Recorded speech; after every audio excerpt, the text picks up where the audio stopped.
Hello everyone, and today I'm gonna show you how to tune into the AM band on your Sony CFD G35. First off, you need to turn on this Sony CFD G35 if you have one. I mean, this is not for sale anymore. And here, you just have to press the stop button near the CD player.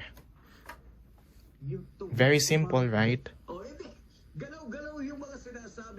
Okay, this is on a FM right now, so let me change it to AM. And it's on AM.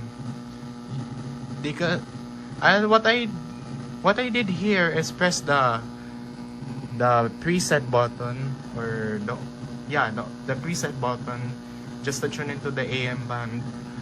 You could press this again just to find more AM stations.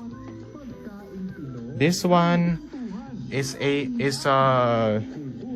12:05 or 6 AM according to the display. I cannot see it because it's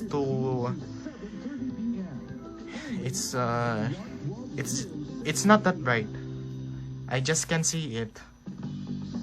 But I don't know what the station is this. So anyways, thanks for watching. Hope this helps. Bye.